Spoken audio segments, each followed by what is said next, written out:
It's remarkably rare that any game is completed exactly how it was imagined. The limitations of budget, time and technology usually take their toll, and a title will ship while its designers regret all the things they couldn't achieve. Then again, it's equally rare that a game is as clearly and elegantly conceived as Peter Morovich's 1995 classic, Comix Zone.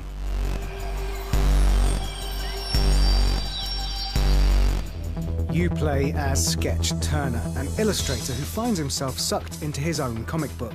Soon, he realizes that the story is not quite as he remembers and is now being written by the evil Mortus, a villain who has switched places with Turner and escaped from the book into the real world. Now trapped within his own artwork, Turner works through each panel, fighting the monsters drawn by Mortus, solving puzzles with his pet rat Roadkill, and shredding up all obstacles in his way. It's the sort of premise that's so obvious, yet so good, it's astounding that it wasn't done before. The game is about as visually striking and groundbreaking as any side-scrolling beat-em-up has ever been. The art design is sharp and colourful, offering original characters and locals, but with all the classic pulp of their inspirations. Dialogue bubbles and sound effects are dropped in seamlessly and complete the aesthetic in an elegant and stylish fashion. The way Turner and his foes interact with their environment is simply awesome. Sometimes you'll hop over a border, then kick a mutant through the next one before tearing back the paper to reveal a hidden power-up. The progression is linear, but occasionally branches, offering alternative routes to the same goal. This gives the game moderate replay value if you want to see every corner of the levels, but sadly, you can't turn back and explore the page freely for yourself.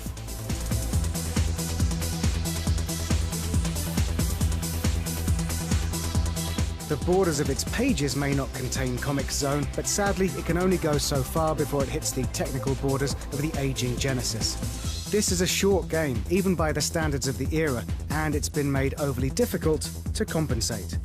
There are no saves, checkpoints or lives, and continues are delivered only twice. If that isn't daunting enough, there's the small matter of a health bar tied directly not only to the player, but to the environment itself. Every door you tear down or block you bust open costs you precious life, meaning you can survive a fight only to be killed by removing an obstacle in your way instead. It's certainly an interesting mechanic and creates a genuine fear of moving forward, but it completely clashes with the bombastic tone of the game it's part of. Comix Zone is so bursting with visual flair and hidden secrets you'll want to explore it all, but this feature actively discourages such behaviour instead. If the game were more forgiving with health or a live system, then this wouldn't be an issue, but the overall effect of both coupled together can be a bitter pill. That short length also means there isn't much variety to be found once you scratch the surface, both visually and mechanically.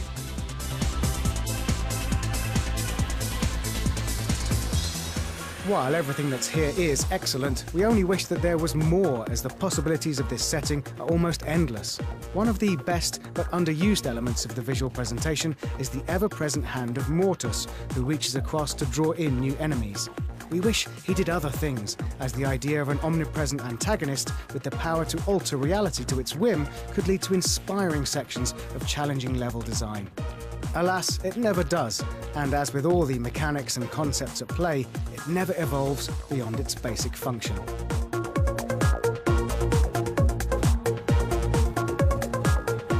As it stands though, Comix Zone is one of the most memorable experiences on the Genesis, and one of the key games the platform is remembered for. It may not have offered much beyond its central ideas, but these are all crafted with exceptional skill.